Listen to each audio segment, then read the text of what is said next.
Oh, hello everyone, and welcome to this very first stream live of DIAMBRA, the Dueling AI Arena. So I'm pretty excited. I've been working on this project for months, and now I'm ready to show you very cool technologies dealing with reinforcement learning and video games. So before getting started, I thought it would be good to introduce myself, since we are going to spend a lot of time together. And so I prepared a few slides, let's say a few pictures, to introduce myself, what I do, so that you also have a better understanding of my background, my experience, and what I will show you, where it came from, and on what kind of, let's say, fundamentals it is based. So let's get started. First of all, you can use the chat, of course. In order to do that, just follow the channel, and please, let's interact together on the chat on Twitch. Ask anything you may want to ask, and I will try to keep with the pace and answer you as soon as possible. So let's start with the introduction, and let me show you a few pictures. So as probably you already got, I'm from Italy. So yes, and more precisely from Cagliari, a little place here in Sardinia, southern part of Sardinia. Yes, this is where I was born, and so of course, a beautiful country, you know. So I thought that it would be useful also to share with you a little bit of my education background. And so, yes, I'm an aerospace engineer. I graduated in Turin and Milan Polytechnic, and at the University of Glasgow, back sadly in 2010. So it is more or less 10 years so far. Yes, actually space was my one of my great passions, so that was my my choice for my education, and it was a great journey, full of exciting things, and that I already applied a lot, and I am still applying my everyday job. So right after graduation, I started to apply the other thing that I was really passionate about, and it was mainly software. Yes, so starting right after the graduation, I enrolled in a job in a company, Italian company, dealing with CFD. CFD, computational fluid dynamics, is something that has to deal with a lot of software development. For advanced scientific applications, basically in this picture you can see a typical application of CFD where you want to evaluate how the airflow is shaped around a body of interest. In this case, you are seeing a drone, so a small drone flying that produces structures in the fluid around itself. So yes, that was my very first important approach with software development, and software was one of my other passions. So I started right there, and it was the perfect merging between my background, academic background, and the other passion, informatics. So yeah, I started from there, and you know, when you have to deal with this kind of stuff, you have to take care of many important things about informatics. You know, we already have the first question, a very important one, where Vanni 96 is asking, how did you learn to program by yourself after your degree? Actually, this is kind of interesting, because most of the times when you got out from your degree, you do have to learn a lot of things in your very first job. So in some sense, it's important to get that first job in a field that you like, and then learn on the job from your colleagues and also studying by yourself. Of course, you have to put a lot of effort in it, because developing software is not something that you can learn in one day. It has a lot of things that are really specific, and you do have to take care of a lot of stuff. In particular, in these kind of applications that I'm showing you, you have to take care of RAM usage, you have to take care of CPU loads, and so you have to design your software in order to take advantage of your computational resources appropriately. So that's really important. And as usual, you get familiar with those things, applying them day after day, reading books, papers, and experimenting. This is another very important thing, experimenting by yourself, maybe in your spare time. And this is something that you will see, it will come back later when I will talk about machine learning. It's a key factor in the success you are gonna have when applying these kind of things. So, no problem, Van. Thank you for asking, and please let's continue to ask questions if you have some, maybe later in the presentation. So yes, another cool application of those things that I studied that was really strictly related with both aerospace as well as software development is space flight dynamics. This is a picture showing Apollo 11 mission, and all those orbital transfers you have to deal with when moving from Earth to the moon. Those things need to be precisely computed, actually really precisely computed, and it all has to deal with software development again. Software development for optimization, software development for accurate dynamics. So you do have to take care of a lot of things also in that cases. And so software development in this field is something that allowed me to deal with cool stuff for space, like orbit determination, with orbit prediction, orbit propagation, and also re-entry dynamics. So in the very last part of a mission, you usually have to go back inside the Earth atmosphere. Sometimes you want to burn up everything in order to avoid arriving debris on ground. Some other times you need to land your satellite or your capsule, maybe because there are humans inside, maybe because there are things of interest inside. Then you do have to evaluate accurately the trajectory, the re-entry trajectory, and again, this is basically something that you do in simulation, meaning you do have to develop your own simulator or leverage a commercial one. In any case, someone has to have programmed that software. And so, again, very accurate simulation, again, software development. So yes, in some sense, I had the chance to merge these two worlds. On one side, aerospace, on the other side, software development. And that's something that I'm really lucky of having been able to do. And actually, this was my very first choice, being able to apply those things, aerospace things, in software development context. So now let's move on, and now it's the machine learning time. Basically, a few years ago, more or less, almost 5 years ago, we needed to implement few things leveraging machine learning, or at least that was a possibility.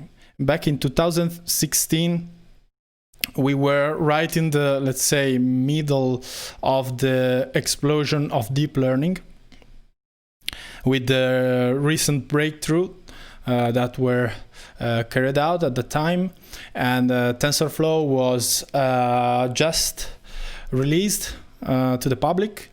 And so we were in the position of evaluating if automating things using machine learning could constitute a good advantage for the company.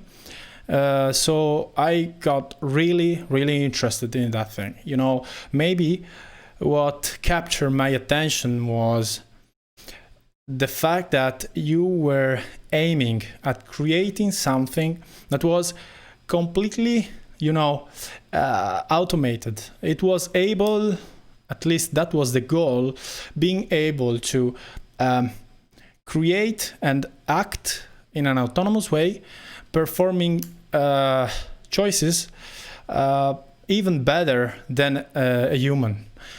You know, so that was, to me, it was kind of, you know, magic at that time. And so basically out from nowhere, I got so interested. I started more or less 5 years ago from scratch, meaning that I was not, let's say, someone that was already on the matter, on the subject. I was starting from scratch, of course, with my academic background and professional experience. You know, academic background, even if it was in aerospace, that specific experience, you know, those courses, you need, in order to do them, you need to acquire a very important math and physics understanding and capabilities, also statistics. And so you do have all basic tools to take on things like machine learning. Machine learning is more or less all about optimization. You know, you need to optimize something, minimizing or maximizing something. And so you have to be familiar with optimization processes. What are the gradients, descents, for example. So this kind of stuff was pretty clear to me, even starting from my academic background. Then, of course, there are a lot of things that are really important on the software side, meaning like attention for bottlenecks, leveraging CUDA capabilities to speed up everything. This kind of stuff are of course really specific to the field, but thanks to my previous experiences, professional experiences, I had the chance to develop C++, Fortran, Python, C, a lot of experience with the different programming languages.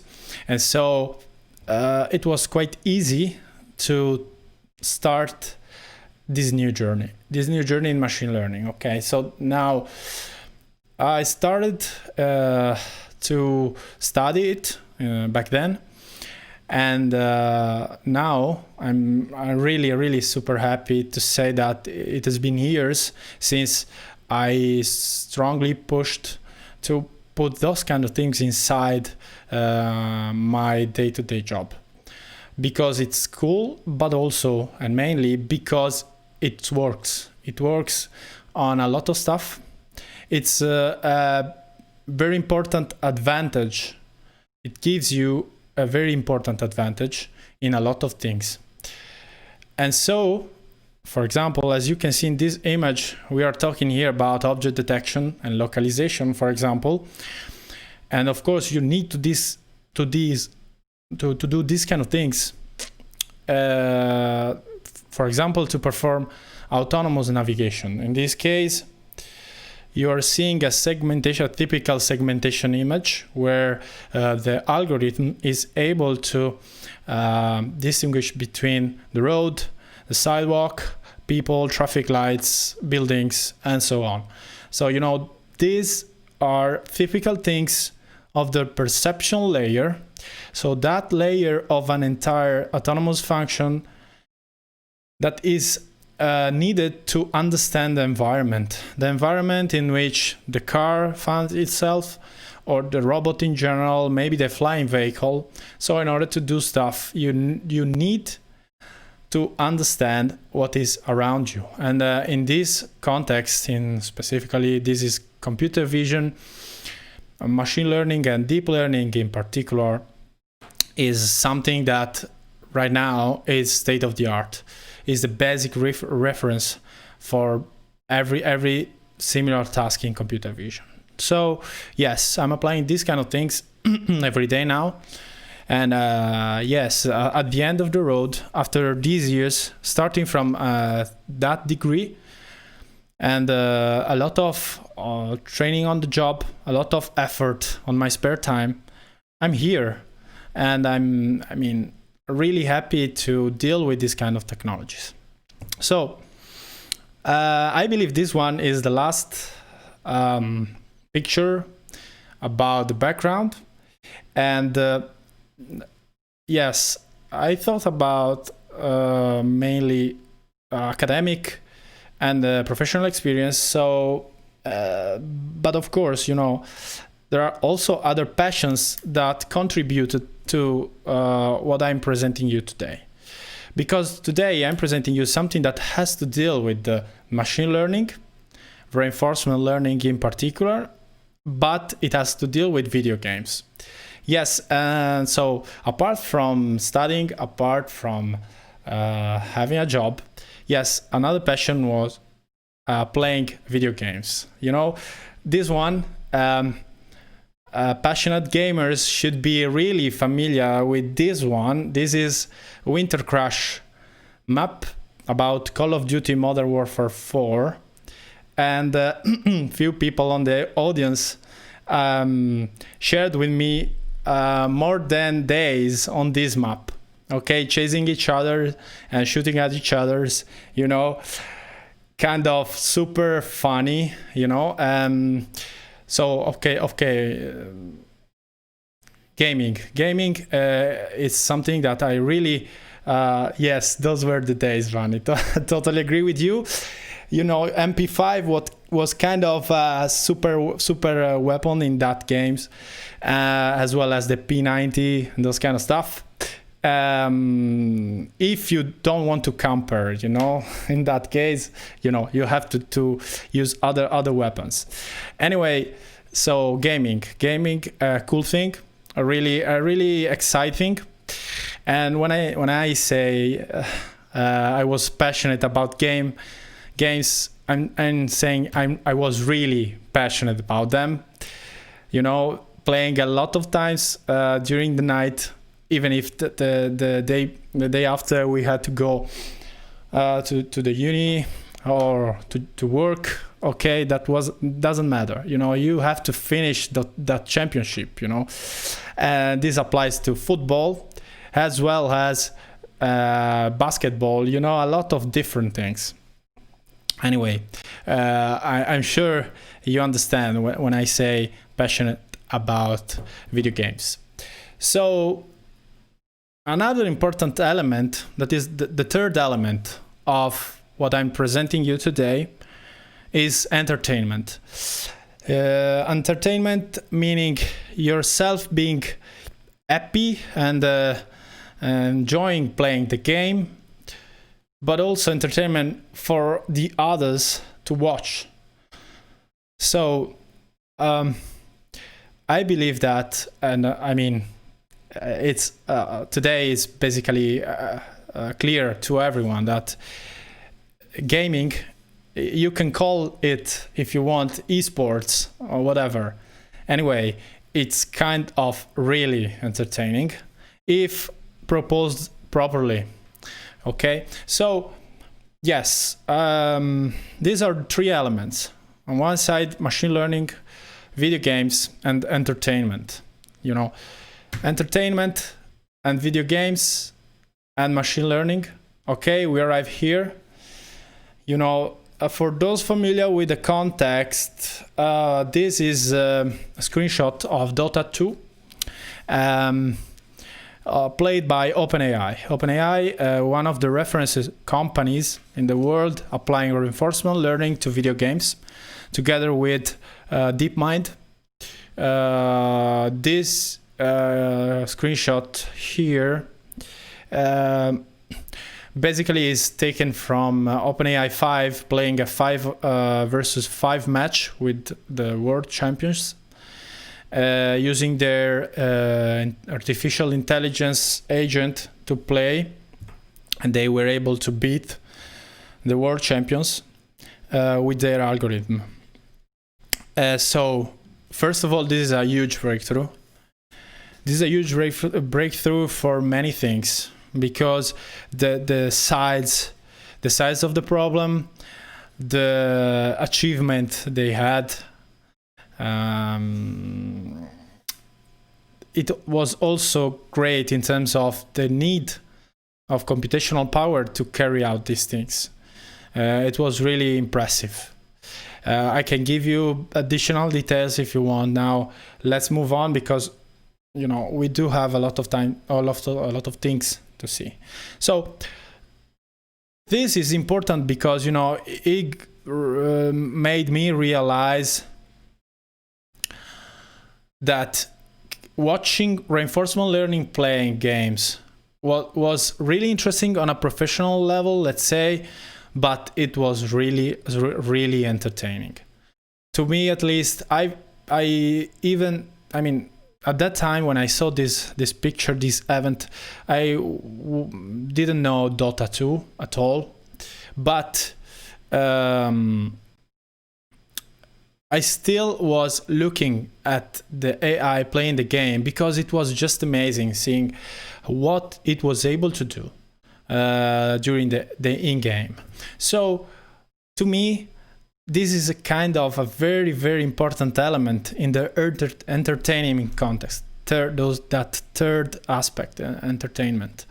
And so, yes, I do believe these three things merged together are really, really interesting to watch, because especially if you have someone that guides you in understanding what's behind the scenes, and where is the value, where is the complex aspects, okay? And so, yes, these three things together got me thinking, yeah, maybe we can do something about that and create something that merges these three things and propose it to the public. Why not? So yeah, here we are, because this is what the DIAMBRA is all about. So let's now let's say get familiar with what DIAMBRA is in detail. Okay, so yes, this is what DIAMBRA is all about. Now I have few informations. Current schedule is we plan to go live on Tuesdays and Thursdays at 10 p.m. Italian time. We will try to keep up with this pace. Hopefully we will have enough time and resources to prepare every live we are gonna have. Maybe this live will be a little bit longer than standard episodes because of this introduction, but we'll see. I of course look forward to receiving your feedback and maybe steering this thing a little bit towards one side or the other. Maybe you are more interested in few aspects, and so let's please provide the feedback either here in chat, on YouTube, on comments, writing us in our website, or by email. I will provide you with every contact from socials as well as emails, so that you can ask for something specific you want to be developed, and so on and so forth. Now, I will now give you few details about how DIAMBRA is organized. If you have questions, please do not hesitate to ask. Some things are not so easy to understand if you're not a practitioner of the field, or at least a little bit familiar with it. So I will try to be as clear as possible. I will try to be slow enough and clear enough to make it clear, let's say easy to understand. So if you have questions, please just write in the chat now. So reinforcement learning, let's start from it. Okay, what is it? Well, the very first step towards understanding what reinforcement learning is to get how it works. So it is, the formal definition is quite complex and also technical. Is basically it's a subfield of machine learning that deals with creation, let me say that, of autonomous agents. Autonomous agents means agents, algorithms, programs able to choose actions, so to behave in a good way, in an optimal way. So in this sense, training an agent to be as good as a human, for example, is a really tricky thing.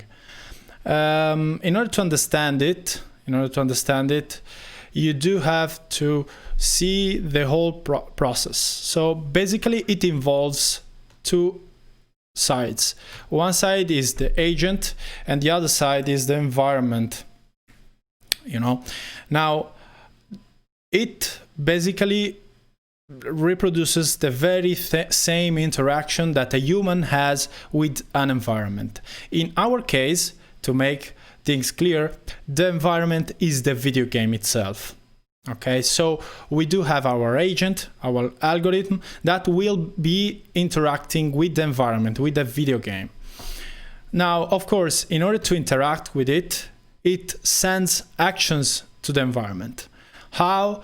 In this case, you see here represented a gamepad. So gamepad is the mean by means of which you send actions to the environment, to the video games. So those are the actions. In response, the environment provides the agent, but this is true also for the human, with the state. The state is the situation of the game at a given time. Now, first clarification, we are gonna use state and observation more or less like synonyms. This is not the case every time. It's kind of a particular, let's say, difference, because sometimes the state of the system cannot be completely observable. In that case, the observation you have of the system is not exactly the state. It's a subset of states. It's a subset of information provided by the state. So it's a subset of the things you can know about the state. In our case, don't worry about that. State and observation are more or less the same thing. And so we will be referring to state and observation as synonyms. There is one other thing that the environment provides as a feedback to the agent, and this is the so-called reward. What is the reward? The reward is something that basically tells the agent if it is behaving in a good way, meaning if it is achieving the goal, or if it is behaving in a wrong way. Actually, this is something that is provided to the user, the standard human gamer too. Whenever you got killed, you received a bad reward. You received something that told you, okay, you did something wrong there. You need to improve in that specific aspect. In that particular occasion, you are not so good. So this is something that we also receive as human players. In the case of reinforcement learning, you do have to receive that reward in a more explicit way, because that is the signal you will use to improve. You, algorithm, you need that reward feedback in order to improve, in order to understand if you're performing well or not. So now, this is the entire picture of an agent interfaced with an environment in a RL, reinforcement learning setting, you know. So the agent is performing actions, sending those actions to the environment that is answering with a state and a reward. Now I added another graphic here on this very image because you will understand that in the coming sessions. So basically what you will see in DIAMBRA is something with this additional information. So in this case, this is something that adds nothing to what we already said. It is just something that wants to convey that what the environment does is decided by the scripted behavior of the character. So when you are playing something against the PC, when you are not playing in multiplayer, when you are on single player, basically you can think as the game as being played by the computer. So you are facing an opponent that is the computer in some sense. You can see this COM opponent inside, embedded inside the environment. Now, this is what you will become familiar with in DIAMBRA. And I will show you how in a few slides. So yes, this is the basic scheme. And now let's clear one thing right away. Now, when people are presented with reinforcement learning in games, they may think like something like, okay, this is like cheating. You are using bots to cheat. Yeah, this is not the case, absolutely. Reinforcement learning is something completely different. Actually, it is something that places the computer in a very complex situation with respect to humans, because you know the algorithm, the computer program needs to learn to play just by watching at the screen, the pixel frame, let's say, and the reward. If you frame the reinforcement learning problem in this way, so providing only those information, only that information that the user can see by a screen, yeah, in that case, the computer is, it even starts behind a common human, you know, and so it is completely different than cheating. Okay, so now another additional information before getting started. It's really important to understand how the layout, standard layout you will see during game. This is the desktop layout you are gonna see. And so as you can understand on the left side of the screen, you do have a very similar image of the one similar to the one we just saw. And I will go into details about this, but then on the right, you are gonna see on the upper right, the game itself, the real, let's say, game going on. And in the bottom part, you are gonna see actions sent by the algorithm, or let's say in some cases human, when playing against the opponent. So basically on the upper right, the game itself. On the lower right, you will see actions written in the console. Yeah, that's it. Now, the most important part is the layout. Let's focus on that for a moment. This is the very same scheme you already saw. So let's start from the agent. So here you see this is representing the agent on the left side. In this case, this is the description of the algorithm playing at the game. And in our case, this is a random algorithm. We will see it in action in a few minutes. So the algorithm is sending actions to the environment. What kind of actions? In our case, there will be move actions and attack actions. Now, how it is going to choose these actions is the intelligence embedded in the agent. If it's a random agent, you know, the actions will be sent randomly. Okay, so we will see the agent choosing randomly among the available actions. Now, once those actions are sent to the environment that is controlled by the computer, the environment will respond with a state and a reward. Now, the state, in our case, will be frames or frame. So the screen the agent will see, basically representing the state of the game, and some additional info. These additional info are useful, and you will get familiar with them in order to train the algorithm properly.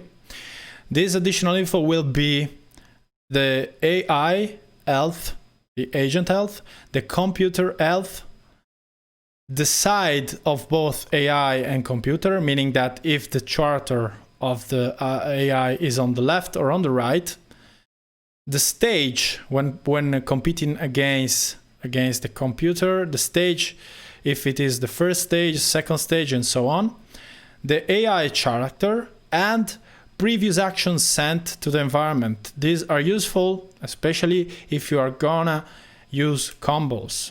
Now, this is all about the state. Now you see, this is something that needs to be sent to the algorithm, that the algorithm will use to decide what actions to take. Based on the state, it will choose the action to send to the environment, to be sent to the environment.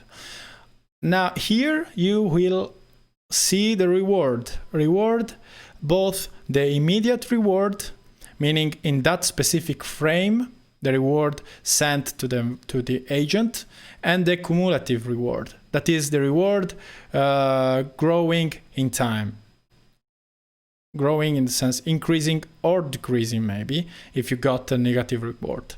Now, the games that we are gonna see for now are all the so-called zero-sum games, meaning that if the player on the left receives a positive reward, the player on the right will receive a negative reward of the same amount. So they build up to zero, as you can see here. In a given state, the cumulative reward of the random agent equals 0.65. The cumulative reward of the com agent is equal to minus 0.65. Okay? So this is it. Basically, this is what you will see. And now you have all the information useful to understand what you will see in, coming next. Now, first, before moving to the real action thing, let me just explain you how I will keep you updated about what we are seeing, because sometimes it will be, and this is kind of fun, it will be difficult to understand if what we are seeing is an AI, a random AI, or a trained AI, or a human playing. It is gonna be not so simple to discriminate between all cases. So I will add badges, what I call badges, a little information on the right, bottom right of the screen, telling you in which game mode we are. Let's say if we are AI versus com, AI versus human, AI versus AI, you will see all this info on the right corner. Let me start with that. Now we are discussing, so you see the badge on the right corner, bottom right corner. It shows you we are in a discussion phase now. When we will move to the gaming phase, today we are gonna see AI versus com. Let me see this one, as well as human versus com. So these two modes, we're gonna see them today. Now, let's say, starting from here, those type of information will be always shown on the bottom right corner. and you will see also if the reinforcement learning agent is a reinforcement learning algorithm or if it is just random. For example, here, this is not so clear now, but it should be right here. Okay, random player or maybe a human player on the P1 position, or on the P2 position you may have another random agent, or the COM, this kind of stuff. So this will be information in order to you to understand where we are and now we are just about to start and see. Let's say what we are gonna see now is gonna be first of all the random agent, and then I will try to play myself. But first of all, this is basically it for the introduction of everything, and let me start with showing you the game we're gonna use to start. Okay, so first of all, everything you will see is highly experimental, and so we may experience few bugs, crashes, that's the fun. So get ready for that. Before starting the game, we do need to understand how the actions are shaped for this game. Now I will show you one thing. This is the visualization of the gamepad. Okay, this is my gamepad. Now, this gamepad is something that shows you type of actions are available for the first game. Now, we do have all moves on the left, sorry. So of course 4 moves and also the intermediate ones you see there. Now, apart from those moves, we do have 3 moves, attack moves again on the right. We are gonna use these 3 buttons you are seeing on the image. And so for the first game, actions available are 3: hold, punch, and kick. Okay, you can use them also in combination, but that's it, only these moves. So now you will see this in live in the layout I just showed you, and let's start with the first game. So let's go and start the game emulation, and of course this will be the first game we are gonna use. As you probably already got, we are gonna use fighting games. This is the category we already implemented. We have 4 of them, and the first one we are gonna use is Dead or Alive. So let me just show you very quickly a few things in game. Now let me go. I'm using the keyboard. Now, a very important thing you have to understand is you do have to manage a particular interaction interface towards the game. I'm really bad at this game, I'm not so good. I will try to do my best, but I want also to show you a few things about the game. So first of all, the game has 3 actions that you can use in 3 attack actions that you can use together, but we will see how we will formalize this in the RL setting. Now you do have to take care of the interface you do have with the game, because in every step of the game running, you need to have control of it. So you have to get the information about the frame. You have to get information about the position of the players for every step of the interaction between the agent and the game. You do have to control everything, and you also have to be able to command the game to proceed forward when needed. So you do have to build an interface towards your game and your algorithm. In that sense, these games are all interfaced and they can be controlled by a software interface. So we do have a complete control on them. As you can see on the screen on the bottom left, the system is basically printing out position of player 1, position of player 2 here, the health of player 1, health of player 2. Sorry, Emma. Could you please clarify? I can stop the game, no problem at all for that. Yes, no, there is not a remaining time. You're right. There is no remaining time. We can add it if needed. That's an interesting question. Actually, I must say there are additional aspects. Now we are using the game on a very standard setup, meaning that difficulty for this game is can be one of 4 different levels, and the standard one is level 3. So and that is gonna be the standard reference. We do have 2 rounds that need to be won in order to pass the stage, to move to the next stage.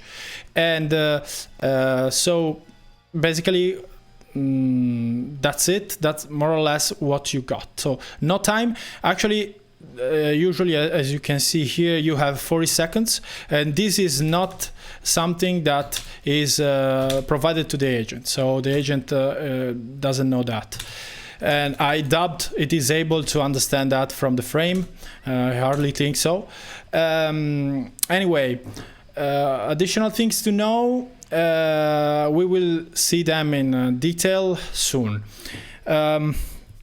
Let me see. Yes, so going back, I will start to show you how a random agent will behave, because that is the reference. Let me stop a little bit and let me explain a few things. Now, okay, this is the game, fighting game. As I already told you, let's get back to it a little bit. This is the situation. So the state is represented by a frame or frames. As you can see here, there is more than one frame. You will see that in live, because it's useful to take note of every frame, to use every frame to understand how the situation is changing. So you may associate other techniques to get and to let's say keep a memory of what happened in the past, to sense how the transition and where the transition is going. You may use, for example, recurring neural nets, so LSTM and these kind of things, or you may use multiple frames. Organizing them as in the 3rd dimension as channels, you may use them. So yes, we do have frames, and we do have players' health, player side, previous actions, AI character, and stage for this mode. So the mode where AI plays against the game. Now, actions, as I already told you, in this case, we do have 8 move actions, because we do have up, down, left, right, and the intermediate ones. So left up, left down, right down, and that's it. So 8 moves and 3 distinct buttons for attack.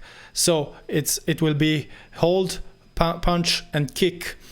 So at this point we do have 8 plus 3. We have 11 moves, actions, I'd say, plus the no action. So when you do absolutely nothing, that is an additional one. So we are up to 12. Now, an additional thing is that you may use combination of buttons, meaning that you can press punch and kick together, punch and hold together, hold and kick together, and all three together. So this adds up to 7 for the attack moves, and plus 9. So we're up to 16. Now, there is, in this basic way, you have 16 actions.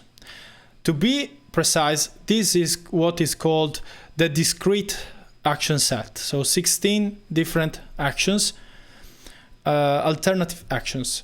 In order actually to be even more precise, you do have a different real action setting, because you may use the move action together with attack actions, meaning that move actions are one set and attack actions are another set. This is not a discrete action set, this is a multi-discrete action set. So you do have 9 actions on one set, so it's no move and all the 8 moves we already said and listed, and the other set has 8 actions, so no attack and all buttons combinations. This is the multi-discrete with button, multiple button combinations. Now we will start using this setup, so multi-discrete, 2 sets, move and attack actions. An important note about reward. Reward, as you were seeing here, is an integer number. For this game, the highest value is 208, but we normalized everything, so that basically the entire health bar value is of value 2. So if you win a round defeating your opponent and performing a perfect, you will have a cumulative reward of 2. Okay? If you lose and your opponent has a perfect, you will get a cumulative reward of -2. Okay, for that round. Now, let me know if you have questions, if something is not clear. Now, apart from that, an additional thing is that for this specific game, you do have 11 characters. That's another thing to know. Because if you have the information about the character you're using, you have to compare that one with the others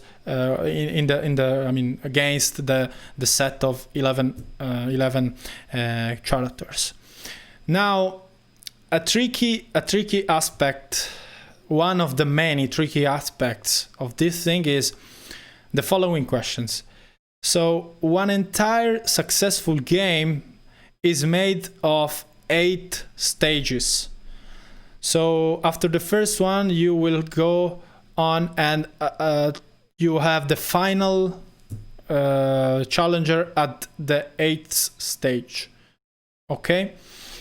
So it is quite simple to calculate the maximum cumulative reward that you can get.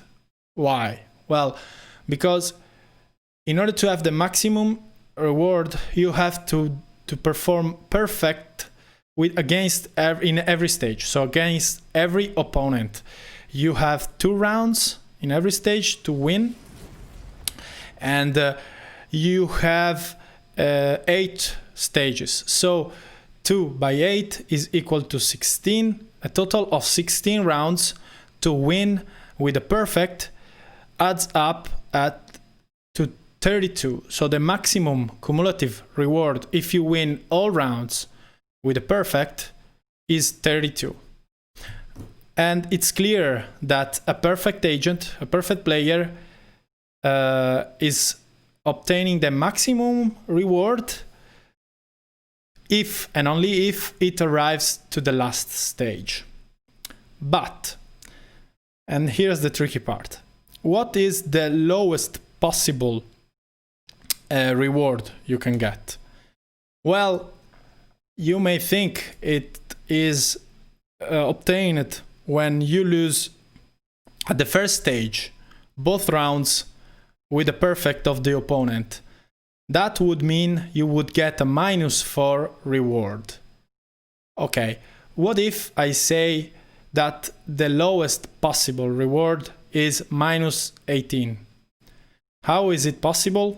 Well, okay, of course it's a, let's say, a limit in theory, but it is true. And before saying how this is possible, it will be a demonstration of how, in order to measure the performance of the agent, it is not important. I mean, it is the most important thing is the reward, the cumulative reward, is not the stage at which it arrives. In fact, in order to have the lowest possible reward, you do have to arrive to the last stage. Why? So imagine that you lose the very first round in every stage with a -2, and then you win the remaining 2 rounds by 0.01.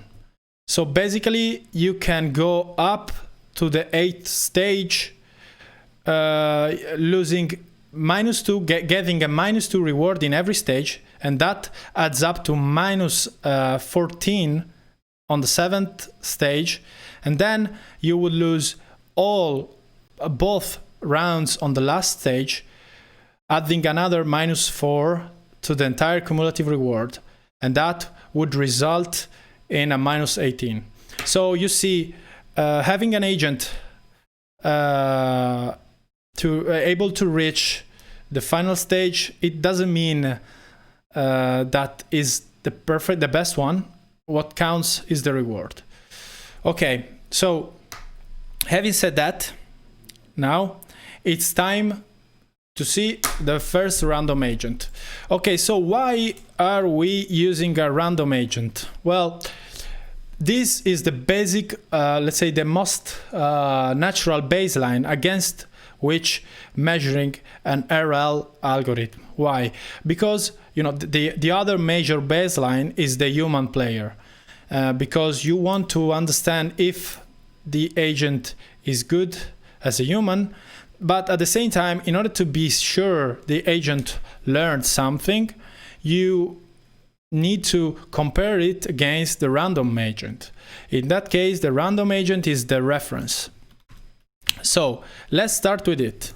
You see that AI is gonna face the COM opponent. Now we do have all these modes represented in, you see here in the terminal, AI versus COM, and so on. Now we are using AI versus COM mode. So let me be clear now. We are using AI versus COM, sorry about that. Yes, so on the second player, the COM is going to play. On the first one, we are gonna use the random agent.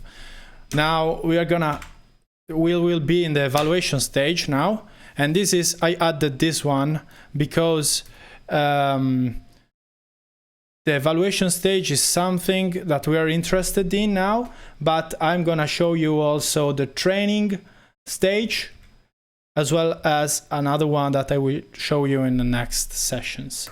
Now we are in the evaluation stage. So let's see. Let's take a look at the code for a second. Now we are gonna use a specific character for this one, and we are going to play now, let's say 5. I don't want this to be too long in terms of time, so we are gonna play 5 episodes. Okay, episodes are defined from the start to the continue, where you lose your both rounds against an opponent. So we are gonna use 5 episodes to evaluate the mean, let's say the average performance of the random agent.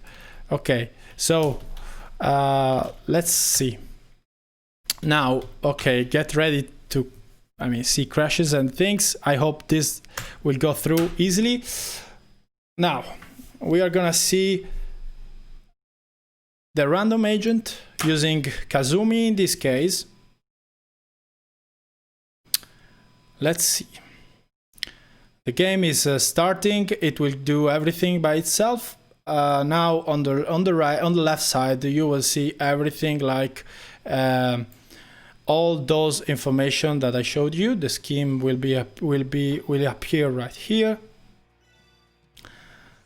The computer is selecting the player, and now you will see in this screen, you will see all actions triggered by the random agent.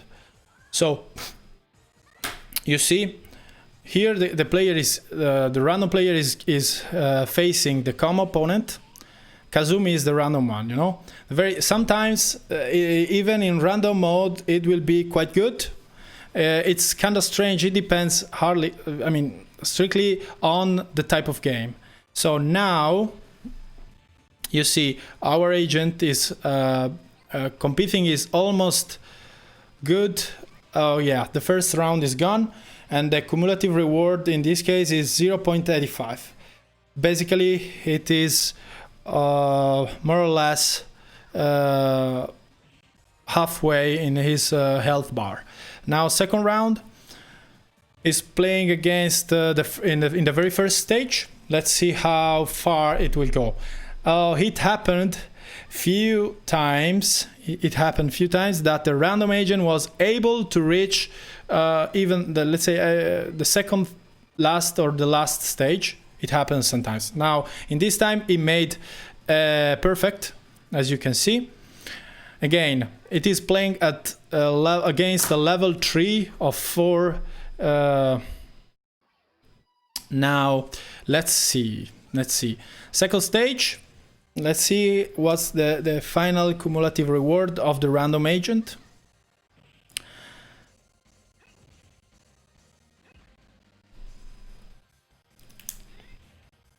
Now again, okay, I can tell you by experience, taking a look at the agent playing in for a long time, that Tina as well as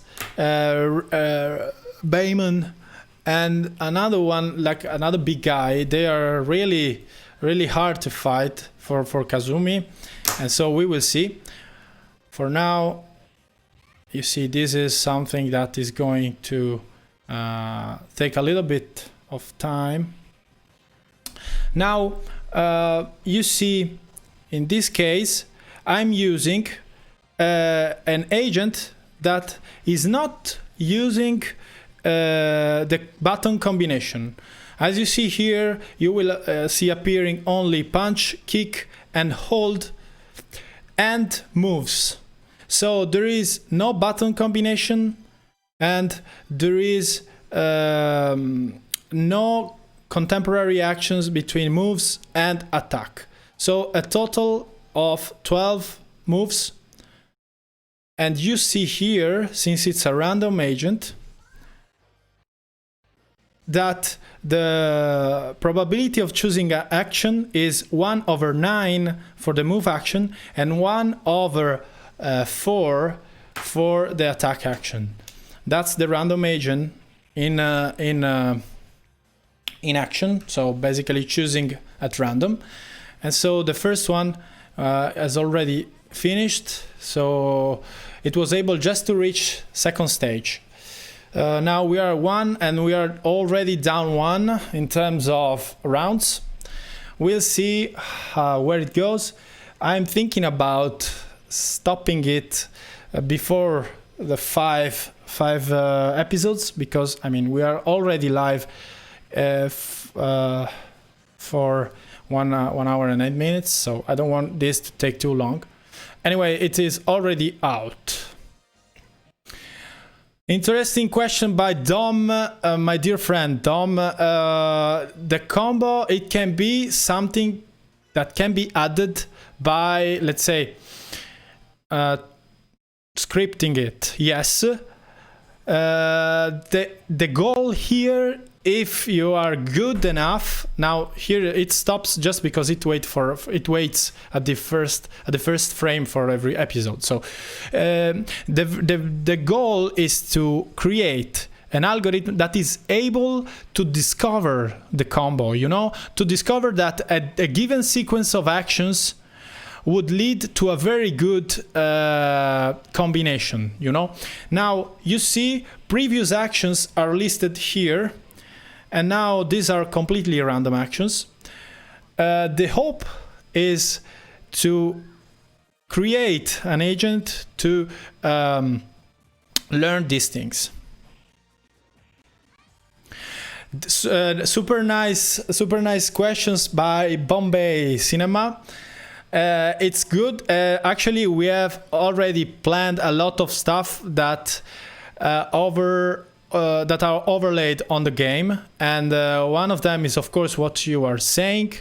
By the way, I must say that everyone, and I'm just anticipating a few things, everyone that is interested in collaborating is more than welcome. On our website, you do have also a form to fill in if you want to collaborate.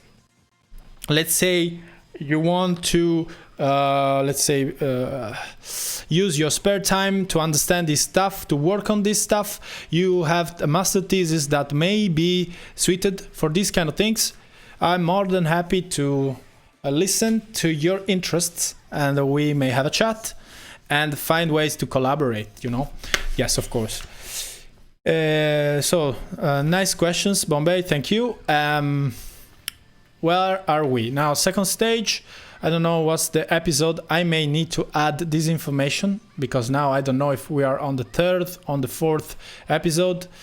Let's wait until the end. At the end of all episodes, we will have an idea of the average rewards, cumulative reward, as well as the standard deviation. So in order to have a feeling of what the mean performance or the average performance of our random agent. Okay, so stage 2, one round to go for Kazumi. Now let's see. I will. Today we don't have time to go on and see trained agent. I can tell you that I do have trained a very good agent on the game, and really looking forward to showing it to you and to see together, because I didn't use it after the final, let's say, few iteration of training, and I really can't wait to see it in action and to see together what's the level it reached after training. Now, today we won't have time to that for that, I think, but it will be for sure something we are gonna stream pretty soon. I will, of course, show you what's the infrastructure behind it, meaning what kind of library of RL library I used, what the computational power I'm using, actually pretty low right now. That's another interesting thing, because it is, I won't say it is easy, but it is easier to train something with a huge computational power. It is less easy to do that in a small, let's say small desktop or workstation. So I will provide you a lot of details about these things. We could also think of some lives dedicated to discussing hardware for AI. I've been reading a lot of things about that. I've been confronting myself with professionals in the field to understand what's the good solution for a specific problem. So it may be a good see. Let's go to back there now. Let's cut it shorter. Now let's use not 5, but let's say 2 different two different episodes.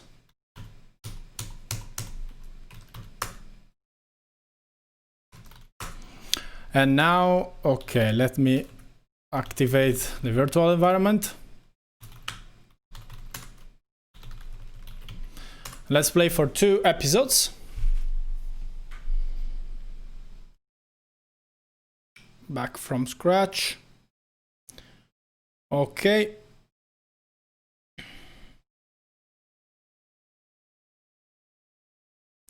Okay. So, yes, as I was saying, now this will be the reference in order to evaluate the other agent. And that I will show you pretty soon in the next days, actually weeks. And yeah, we're almost there. So we will see just two different episodes, you know, to be sure to have at least a reference idea. Actually, I do already have it. I mean, I know what's the random player level, let's say. I can, of course, share it with you, but more or less we are in the range of, let's say, 2 or 3, more or less. You know, sometimes it loses even the first stage. Sometimes it is able to go up to the 7th, maybe, but really, of course, rarely. Anyway, that's the reference value for the agent, you know, between 2 and 3, more or less. We will see how the AI trained will behave and what's the mean average result it will have. So you saw here against Byman, it's quite complicated for the agent in general, especially in the 4th or 5th stage. Usually the first one is easy to tackle, but you know, that's not always the case. Let's see. This is okay, the first episode. Okay, first one is gone, and this was minus 1.29.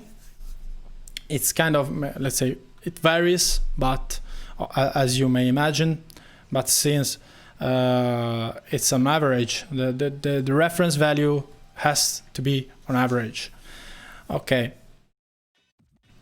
Now let's see. Again, second episode again.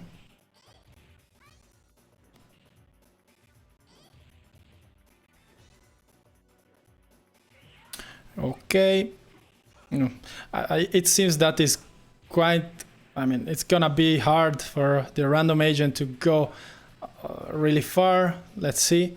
But anyway, this is standard. Yeah, that's it. In this case, let's see. But again, as you can imagine, the value in this case will be pretty low, the average performance. Now, after this one, I will try to do few rounds myself. Okay, playing against the computer. So in the other mode, the mode that is called human versus com. Okay, let's see.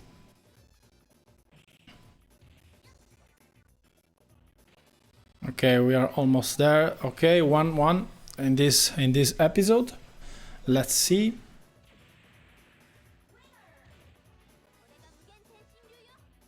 Let's see.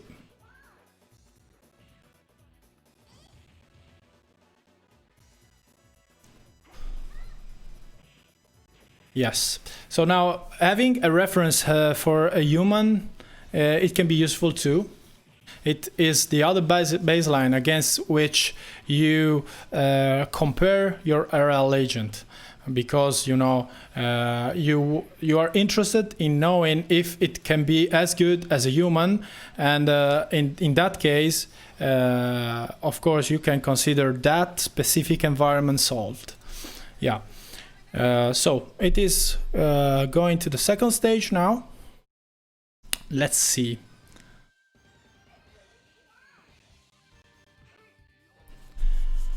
Okay, Hayabusa, and also in this case, usually it's not so hard to win for Kazumi, especially in these first stages, but you know, it's random, so it's kind of varying in general. Okay, this is gone.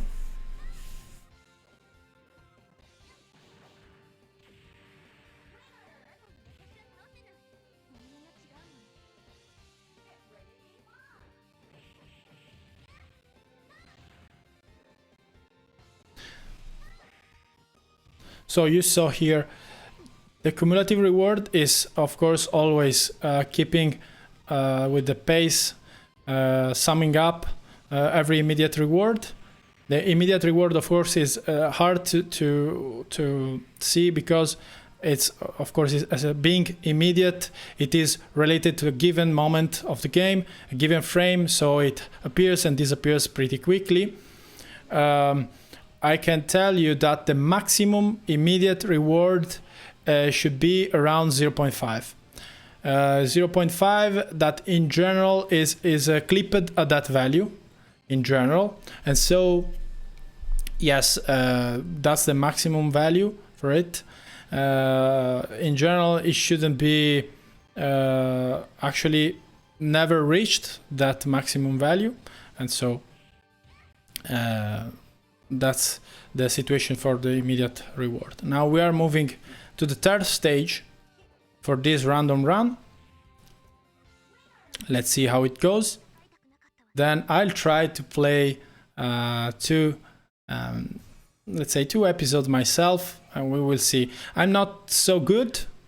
Actually, I'm collaborating with a few friends that are helping me in, let's say, preparing themselves to then challenge the AI to see which one, if AI or human, is gonna be the best one at the game.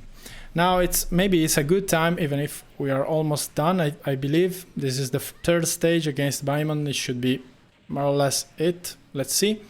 But anyway, it can be a good moment to share with you what this initiative will be in the next coming sessions. Of course, we are gonna reveal everything, all games, and we are preparing the environments because our aim is to show you how we ourselves trained the agent, and also what our main goal is to share these environments with the community. Okay, so this is done. And so we have an evaluation of the average performance. You will see it coming up here in the screen pretty soon. Just a second. Yeah, you see here, we got a minus 1.28 and 1.03 for the two episodes. That gives us an average performance of minus 0.12. With a standard deviation of 1.16.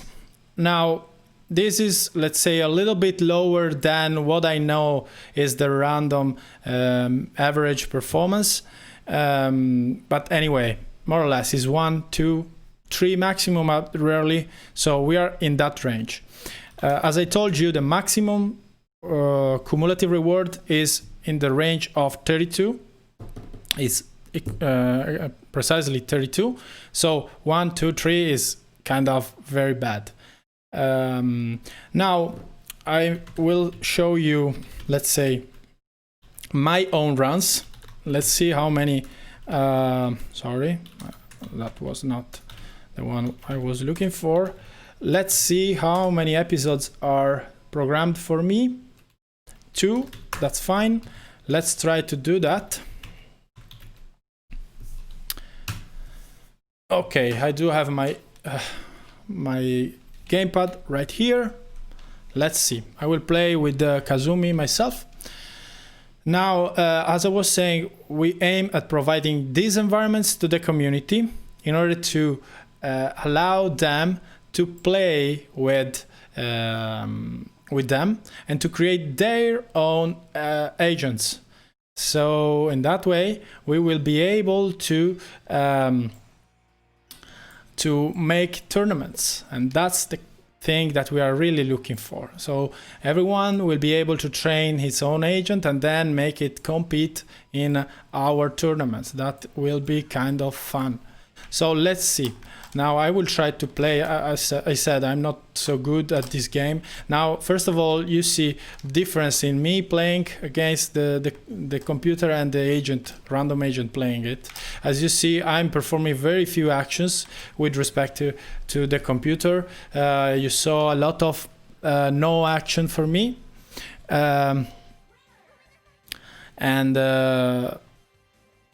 This is, I believe, this is what is usually done by a human. So no action, only actions where it's important to do them.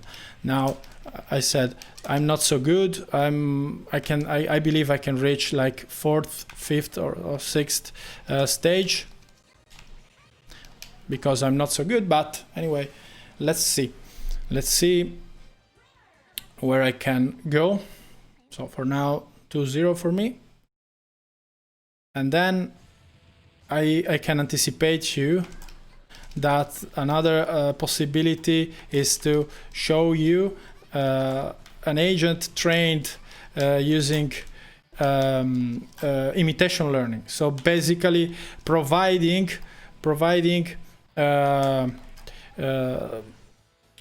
examples of human behavior. So we will be able to record human plays and trajectories. Let's say we called trajectories those recorded actions that are sent by an agent and the corresponding observation. Now we will be able to provide those examples provided by humans to the PC, and we will make the algorithm learning from them. That would be a good fresh start for the algorithm. Instead of starting from the random player, let's say, and learning from there on, it will be able to start from a human example. So, come on. Nah. Yes. Bad one. I can assure you there are friends of mine that are way better than me, and they are training because they want to face the AI and see how they can, if they can compete, if they are too strong for it. We will see. This is something that we will be able to show in next episodes. Oh, come on. That was bad. So first episode lost. Let's see the next one. So, okay, let's go with Kazumi 2.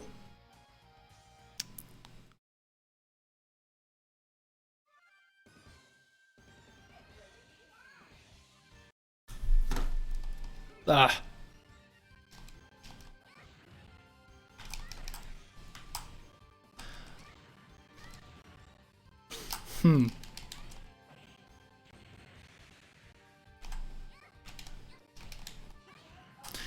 Okay.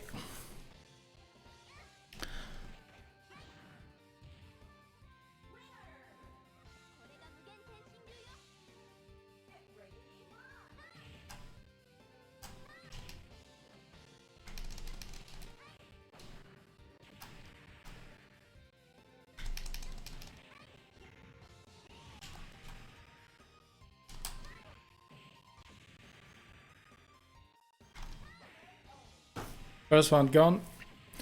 Let's see.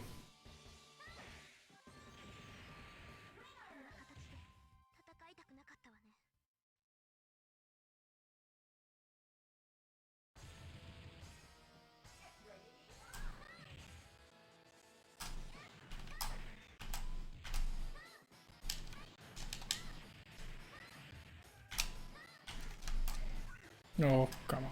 This is the other big guy I was referring before. Yes. Let's see how far I can get. I was playing to measure the performance of a human player, in this case a basic human player, and that was not so good, I must say. More or less in par with a random agent, but I'm not trained on the game, and so that's not so meaningful in that regard.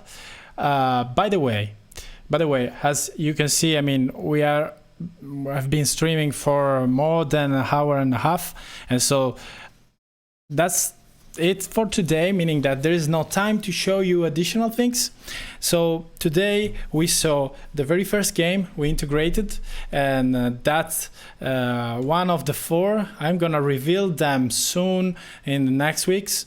Actually, the next stream is scheduled for Thursday, and that will be the second episode, and in that one I will show you the second interfaced game. That's really gonna be the next step. I already have cool things about RL trained agents to show you, and they will come pretty soon. I am showing you the website because I am inviting you, if you want to compete against the computer, if you want to compete in the tournament, please go to the website diambra.artificialtwin.com. You can register here. There is a dedicated form to fill.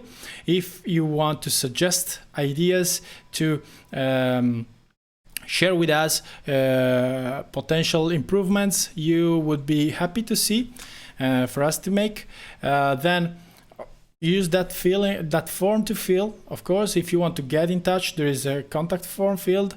Otherwise, you can write us at diambra@artificialtwin.com. That's our direct email address. If you want, you can subscribe on our website. This newsletter will keep you posted about online events and also important news about DIAMBRA. As I already told you during the live session, if you want to collaborate, there are really a lot of different opportunities available. Just get in touch, and more or less this is it for the information I wanted to give you. So a very quick wrap up of the day. After the introduction, motivations behind it, I shared with you how DIAMBRA is organized. So it will be the first starting point from which we will move. In the next episodes, we will see all the games interfaced. We will keep you posted about our preparation of the environment to be shared with the community in order for you to train your agent. In the next episode, I will show you a similar layouts about the other games. So providing you with updates about how they are interfaced, how they work. In the coming episodes, we may also share coding sessions showing you how I would implement additional things. And of course, also tech explanation if you would like. Please get in touch and share what you think it could be useful, interesting for you to see, and we will try to accommodate all requests that we believe are in line with our passion for RL. Now, today I believe we touched a lot of different stuff and a lot of different things and topics, so I believe it's enough. If you want to ask anything, please do it now, if you want, with the Twitch chat. Otherwise, of course, we're always available. You can find us on Instagram, you can find us on YouTube, on LinkedIn. All references can be found on our website. And please don't hesitate to get in touch. And I will wait for you on the next episode, Thursday, same time, 10 p.m. Italian time. That's it for today. Thank you everyone for joining me. And it has been a very good run. Okay, bye.